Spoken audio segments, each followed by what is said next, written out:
First responders are on it, yes. Anticipating Notre Dame fire. Notre Dame is on fire. You'll have to fight it alone for now. We've been requesting for more men and fire hoses. They won't send anybody else.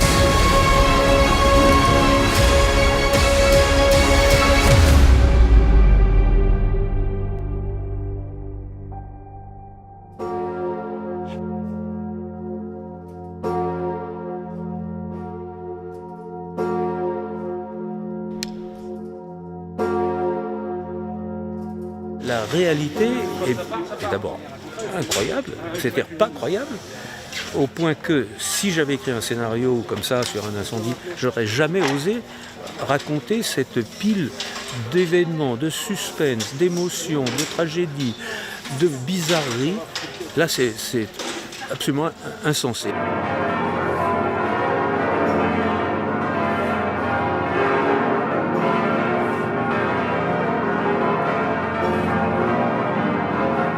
Renfort incendie, rue du Cloître Notre-Dame. C'était tellement incroyable que je ne me suis pas lancé dans le scénario, j'ai voulu vérifier que ces choses incroyables que je lisais étaient vraies. Eh bien, c'était pire que ça. 1, 2, 3. Alors, nous sommes ici à Saint-Denis, dans les studios qui ont appartenu à Luc Besson et dans lesquels nous reconstituons les parties qui vont brûler de Notre-Dame. Nous tournons aussi dans des vraies cathédrales qui jouent le rôle de double. Notre-Dame de Paris, comme vous le savez, n'est pas accessible pour les raisons du plomb d'une part, et d'autre part pour le fait qu'il y a des échafaudages absolument partout à l'intérieur. Mais de toute façon, si vous voulez, même si j'avais accès à Notre-Dame, j'aurais été obligé de reconstruire de vastes décors que je vais mettre en feu. Alors c'est pas ma première fois, d'abord j'ai fait la guerre du feu il y a bien longtemps, et puis dans le Don de la Rose j'ai fait brûler un gigantesque décor qui est le décor de la bibliothèque, et je recommence un peu la même chose, c'est-à-dire que je fais pas brûler des maquettes, je fais pas ça en effets spéciaux artificiels en post-production, je fais brûler vraiment. Merci. Alors maintenant, on va faire du silence, s'il vous plaît. Merci beaucoup. Allez, le silence, s'il vous plaît. La caméra, c'est... Merci.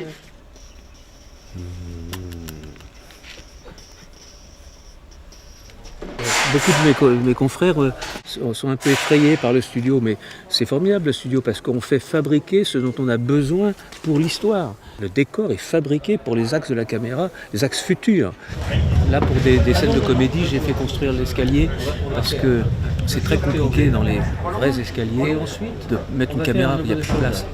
Donc là, on peut enlever des panneaux et filmer de façon efficace. Donc là, j'ai construit 2 étages. Évidemment, il faut réfléchir à la scène avant de la tourner. Il faut pouvoir la décrire au chef décorateur, il faut pouvoir prévisualiser les plans. Alors on y va, moteur. Moteur demandé. Alors, qui a dit ça tourne. Attention, et 3, 2, 1, action. Le côté de l'artiste échevelé qui arrive au dernier moment et a soudain l'inspiration et veut faire effondrer un château fort, ça ne le fait pas. On ne peut pas faire ça. Il faut rêver d'être cet artiste échevelé, mais 1 an à l'avance. Et puis après, on fait ce qu'il faut faire pour faire effondrer le château fort. Ça fait 1 an qu'on travaille sur ce film. C'est un film qui a demandé énormément de préparation, de découpage, de repérage. Ça a été très très dense comme préparation. On a fait des maquettes. Pourquoi des maquettes ? Tout simplement pour savoir qu'est-ce qu'on reconstitue en studio.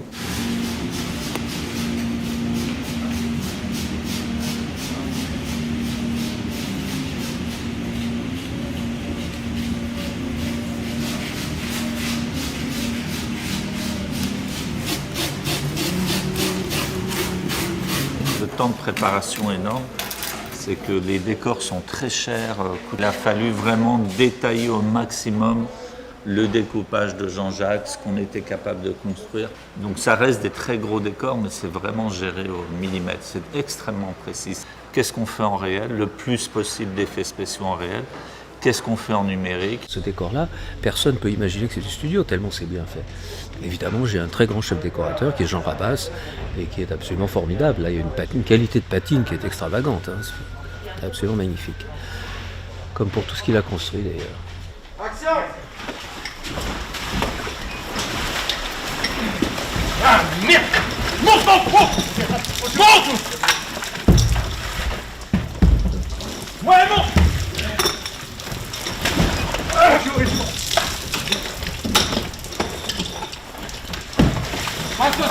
Ouais. La règle, c'est de crédibiliser la scène par des effets visuels tournés sur le plateau et éventuellement dans les fonds de rajouter de la profondeur.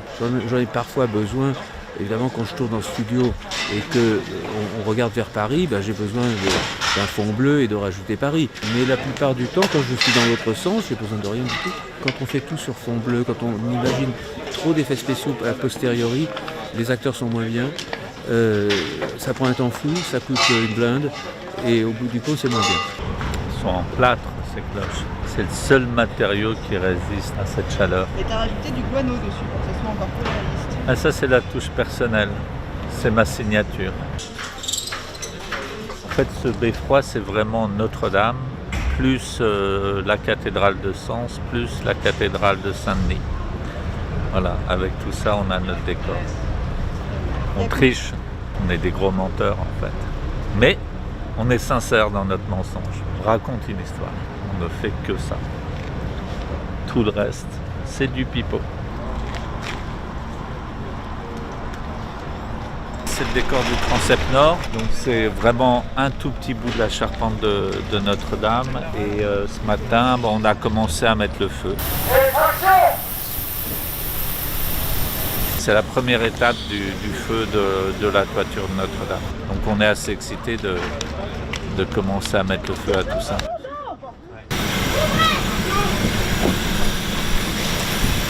J'ai aucune nostalgie des décors, un décor c'est fait pour être à l'image, c'est tout. Et quand on le fait cramer pour le film, ça veut dire que c'est vivant et qu'on est en train de faire ce qu'il doit vivre. Et action! Le feu aussi, c'est un diable très vivant. C'est un personnage effrayant. Le feu est fascinant. Le feu est une chose puissante. Là, on est au cœur du feu. On est avec des gens qui sont dans le feu. C'est des formes colorées qui dansent, quoi. Donc c'est assez chouette à voir. Et de se dire que c'est aussi dangereux et pour nous et pour la structure, etc. C'est assez paradoxal, quoi. Si on était vraiment pompier, il y a un objectif, c'est d'éteindre tout ça. Ça semble absolument impossible, quoi. Avec une petite lance, se dire oui, pas de problème, on va s'occuper de ça. C'est impossible. Quand tu restes longtemps devant, ça commence à chauffer un peu. C'est un peu un challenge en termes de volume de feu, de flammes, etc. Donc on a eu des dossiers de sécurité, des mesures à mettre en place, etc. qui étaient très lourdes par rapport à ce qu'on fait d'habitude parce qu'on est contrôlé, recontrôlé, re-recontrôlé. On développe des flammes, de la chaleur et tout, comme ça se fait rarement. Et y compris sur ce décor-là, quand on va avoir tout le toit qui est en feu, ça représente à l'échelle 1, c'est énorme, c'est 14 mètres par 6 mètres de haut, faire des grandes flammes. Donc là, techniquement, ça demande, pareil, en volume, des débits de gaz qui sont importants. Et en plus, il faut qu'on automatise tout. Habituellement, quand on fait du feu, on est un peu dans des travaux, on travaille en manuel. C'est-à-dire que ça nous permet, ce qui est bien le manuel, c'est que ça nous permet de contrôler très vite, ouvrir, fermer, etc. Mais là, on se retrouve avec beaucoup trop de sources de gaz, etc. Donc on est obligé de faire fabriquer aussi avec des entreprises spécialisées et on se retrouve avec des systèmes complètement automatiques et tout, et ça aussi c'est quelque chose de nouveau. Donc c'est aussi un challenge parce que techniquement on est parti sur des niveaux un peu supérieurs à ce qu'on fait habituellement. Donc on coupe. On va reprendre le feu. Coupé. On a un système automatique et d'allumage et d'ouverture et de fermeture de sécurité d'ailleurs. Selon les cadres et tout, on va allumer toutes ces choses-là. Et on simule le beffroi qui était en feu. Cadré et action!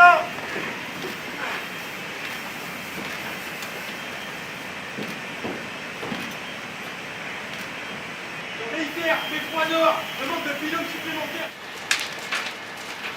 Là, on va avoir beaucoup de chaleur, on va avoir beaucoup de fumée dérangeante, alors pas forcément toxique, mais c'est quand même du bois qui brûle, c'est pas terrible à la longue. Donc évidemment, tout le monde va être équipé en tenue de combat, anti-feu, avec des masques spéciaux, des cartouches pour pouvoir respirer correctement.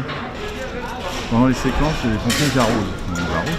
Et puis après, on a des dispositifs d'extinction qui sont à la fois prééquipés derrière les abassons. Donc on peut déclencher des rideaux de flotte.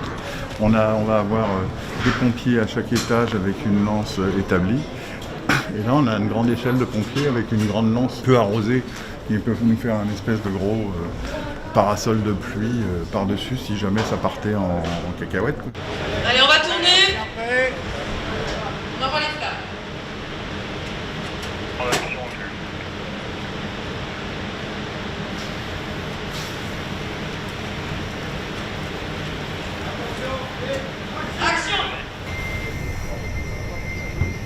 C'est la première fois que je suis aussi proche des flammes. Et même si tu sais qu'ils les contrôlent, t'as quand même toujours un petit doute. Parce qu'on contrôle pas le feu. Bah, c'est les pompiers qui nous l'ont dit. Hein.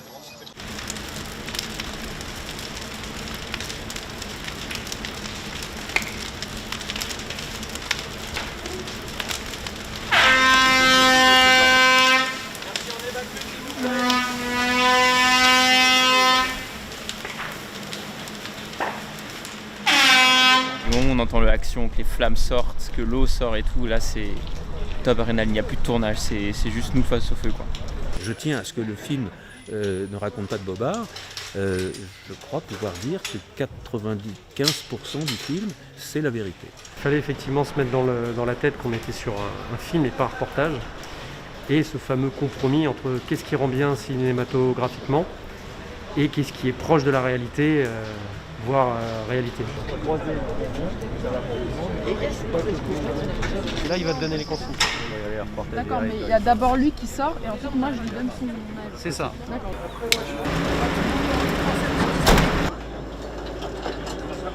C'est une vraie volonté de Jean-Jacques Hano de coller au plus précis. Et nous, on a essayé de tout faire pour pouvoir leur fournir ce jour-là le vrai camion de l'époque. C'est un symbole fort. C'est l'impact de balle du Bataclan dans la cabine. Il n'a pas été refait. C'est chez nous maintenant. C'est exactement celui qui était là le même jour. Ça fait quelque chose. Il y a une règle chez les pompiers, c'est que les chefs peuvent accepter l'idée de mettre la vie de leurs pompiers en danger pour sauver des vies, pas pour sauver des pierres. Mais là, il y a des pompiers qui ont dit « mais nous, notre vie est moins importante que celle de ce symbole de la foi ». Et donc, nous, on est d'accord pour risquer notre vie et essayer d'éteindre le feu. Vivre même pas le mini-quart de ce qu'ils vivent, j'avais aucune idée que c'était aussi dur. J'ai même pas de mots pour dire à quel point il faut un courage énorme pour aller face à des flammes, pour sauver des gens, des habitations, une cathédrale. C'est incroyable, métier de malade.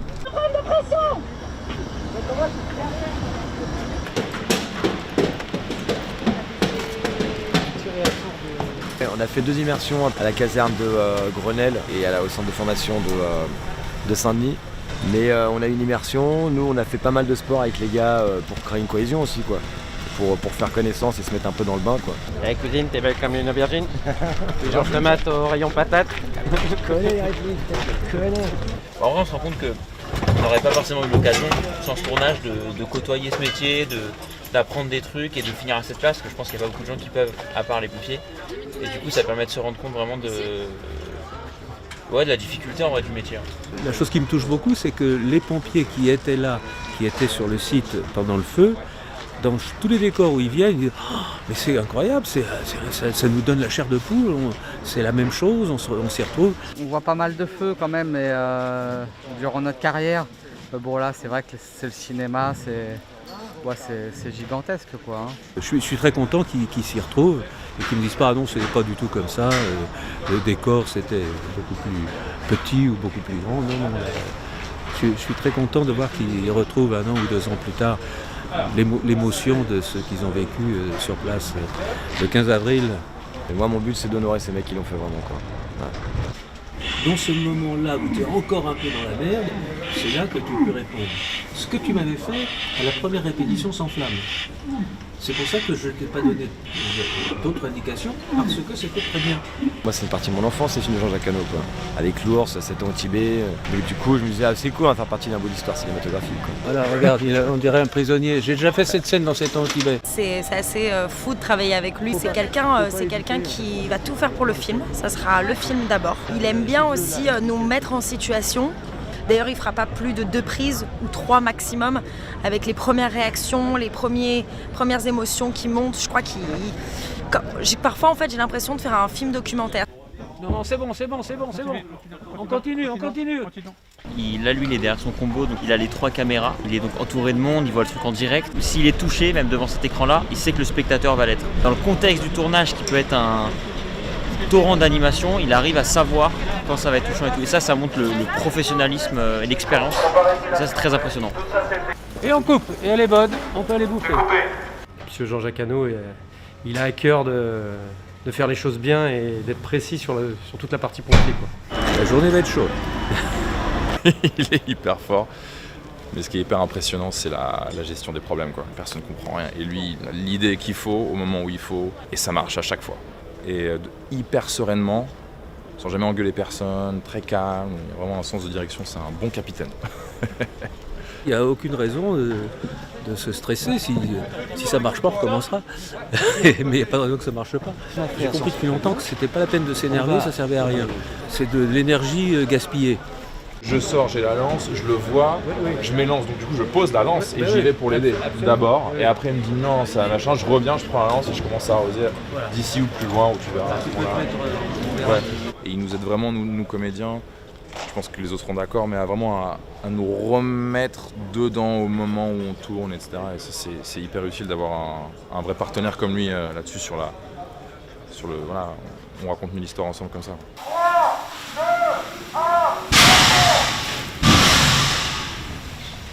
Jean-Jacques, il veut nous pousser à bout et il estime que les pompiers l'ont fait, donc nous on doit le faire. Ouais, mais je m'inquiète pour mon réalisateur. Oui. Jean-Jacques. Yes. Qu'est-ce qu'il y a ? Attention. Je suis en train de faire ta scène là. Bah oui, on voit. Il faut peut-être amener la grue tout de suite. Hein. Voilà. Les 2 autres pompiers vont te marcher dessus. Ou te monter dessus. Très bien, ouais. Hein, okay. Je crois que dans la vérité, ce que je me souviens avoir lu, c'est que ils s'étaient accroupis. Ouais, ils sont passés par-dessus. Ils sont passés par-dessus. Et donc, il y a toujours les briques. Non, on a tout enlevé. Très bien. Oui, bah, là justement, maintenant c'est. T'as de l'eau jusque-là. Super, Alors, non, c'est un peu moins ça. Oui, il est grand. Si tu veux. C'est bon, c'est obligé d'être un peu nettement mouillé. Ouais. C'est pour ça donc que tu ne vas pas pouvoir être dans le décor. Ouais. Tu vas être dans le décor, mais pas dans le feu de ce décor. Puisque autrement tu serais comme cuit à la vapeur. Ouais. Hein, il y a un bel axe ici avec la stridge en avant-plan. Hein. Il veut être à la fois très réaliste et en plus on fait du cinéma, donc il veut le faire encore plus que le réalisme. Donc c'est vrai qu'il est très précis, mais il a travaillé son film depuis longtemps. Donc, comme il disait l'autre jour, on fait l'enregistrement, il a déjà composé la musique. S'il y a une norme que je m'impose, c'est d'avoir une belle image par minute. C'est-à-dire une image forte, belle, efficace. Une image qui signifie quelque chose de puissant. C'est déjà beaucoup, ça fait une centaine d'images par film, c'est pas mal. Mais là j'en ai 5 par minute. Alors aujourd'hui, nous faisons l'effondrement de la nef. C'est-à-dire évidemment quelque chose auquel aucune caméra n'a assisté. Je crois même aucun pompier. C'est le climax du film. On a une structure métallique avec une dizaine de paniers qui vont être remplis de différents matériaux, du balsa, des moellons, des braises, des choses comme ça, des éléments en feu. Donc tout ça monte à 10 mètres de haut. Une fois que c'est là-haut avec des flammes de 4 mètres, quand on est prêt, on lâche tout et tout tombe sur le décor. Sur les 400 chaises qu'on a fait fabriquer exprès. Il y a une partie des chaises, on peut le voir au sol, qui sont accrochées à des câbles. Tous ces câbles vont tirer toutes les chaises au moment de l'impact pour simuler en fait le souffle qui va pousser les chaises de chaque côté. C'est un plan dangereux. On amène un énorme barbecue, au moins de 150 mètres carrés de braise qui vont consommer énormément d'oxygène, c'est-à-dire que très rapidement, on va être obligé de couper pour que les quelques techniciens qui restent à l'intérieur puissent s'évacuer avant d'être intoxiqués par trop de gaz carbonique et d'oxyde de carbone. Il ne faut pas laisser les trucs dans le passage là. Hein. Sortez par les issues de secours. Ils sont ici, là-bas. Vous revenez ici vous faire identifier. On sache si tout le monde est bien sorti. Voilà. D'accord? Parce que le monoxyde de carbone, il va monter. On ne voudrait pas qu'il y ait un mec qui a tourné de l'œil et qui soit tombé sur le plateau. Je crois que j'aurai à peu près 20 secondes de tournage sur 1, 2, 3, 4, 5, 6, 7 et 8 caméras. Rectification, il y a 11 caméras. Oui, 11. Donc, au de la Rose, j'en avais 5, sinon 6, et 4 caméras n'ont pas tourné parce que mon équipe italienne n'avait pas osé me dire qu'ils n'osaient pas aller les brancher. Parce qu'il y avait des bouteilles de gaz, des choses comme ça. Donc quand j'ai demandé, caméra 1 tourne, caméra 2 tourne, caméra 3, là ils m'ont dit non, ça ne tourne pas. J'ai dit pourquoi? Alors on m'a dit parce que il y a des bouteilles de gaz à côté, on a peur. Bon, alors moi j'y suis allé, j'ai branché cette caméra. Et alors après j'ai dit la D, la E, la F, est-ce que ça tourne? Si, c'est bon, j'ai brûlé mon vrai décor, qui était gigantesque, tout en bois. Et à la fin du tournage, je passe à côté du camion de caméra et j'entends qui c'est qui va lui dire. Je suis rentré dans le camion et là, devant tous les assistants, il y en a un qui s'est dévoué en disant voilà, on n'a pas osé tourner, on ne vous l'a pas dit, mais les 4 caméras supplémentaires n'ont pas tourné. On a tous bien travaillé. Dans l'ordre, ça devrait bien se passer. On a droit à une prise, voilà. Et elle sera bonne, forcément. Le plan va durer 30 secondes, mais 11 fois 30 secondes, c'est beaucoup trop. Je ne vais pas faire un long métrage sur la chute de la... C'est en fait ça, à mon avis, maximum 10 secondes. Une fois monté, au maximum. C'est-à-dire qu'il faut que ça soit spectaculaire, mais vite. Il faut être poli avec les gens, il ne faut pas traîner à raconter des histoires.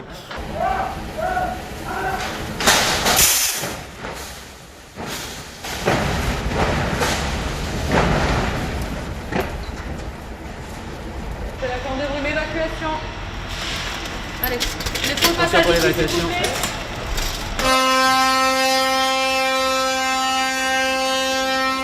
C'est pas la peine de refaire, c'est gagné. Chaque prise prend pratiquement 3 quarts d'heure pour remettre le studio en état.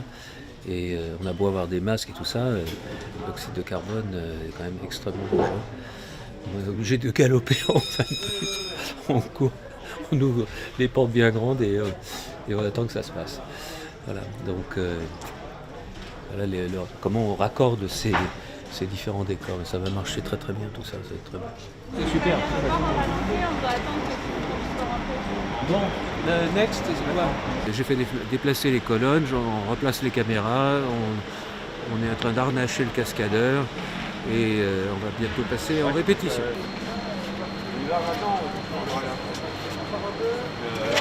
Un pompier qui est projeté là et qui valdingue contre les chaises et le pilier. C'est technique, on subit surtout. Après, le truc qui est un petit peu pas habituel, c'est qu'on a du matériel pour glisser qui est un peu encombrant. Donc on va voir comment ça se passe. Les chaises à défoncer, tout ça. Donc on va voir. Oui, c'est ça.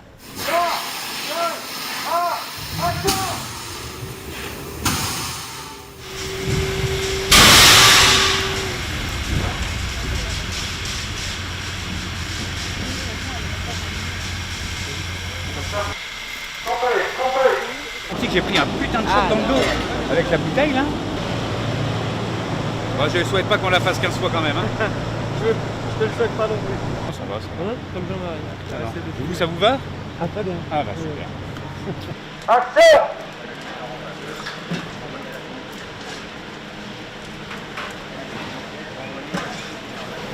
Bravo.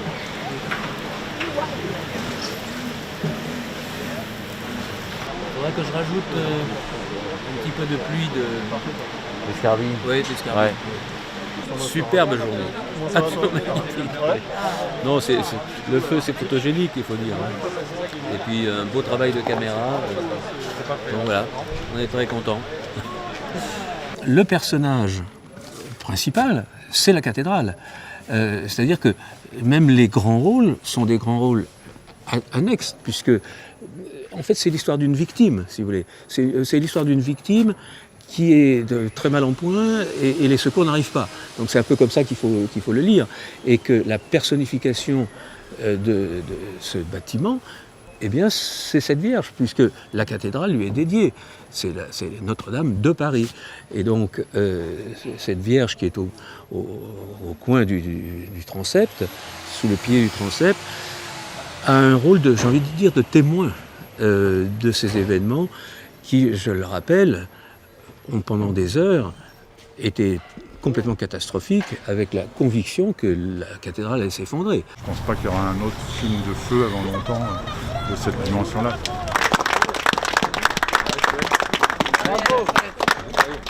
Non seulement la cathédrale tient toujours debout, mais que toutes les œuvres ont été sauvées et qu'il n'y a pas eu un pompier qui a eu une blessure grave.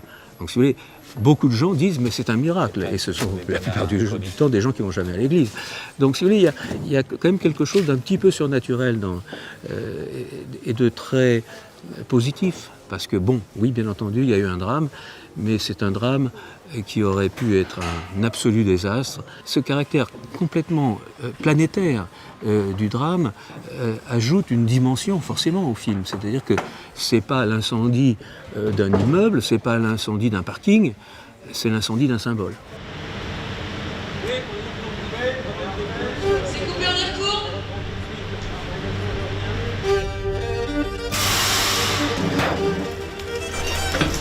Plus serré.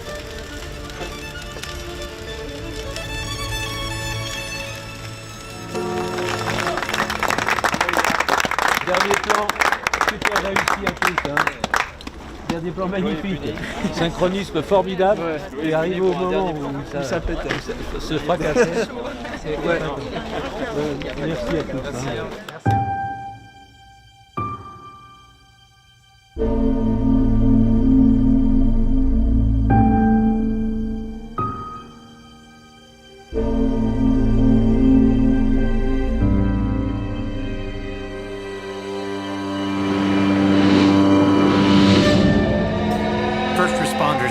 Yes. Anticipating Notre Dame fire. Notre Dame is on fire. It'll be pandemonium. Officials, politicians, celebrities will have two fires at once. You'll have to fight it alone for now. Paris is gridlocked. Roof and ceiling fire! Pursuing recon now! Pursuing recon is a bad omen. Hey, what's up? Go on, get to it! Means expect catastrophe.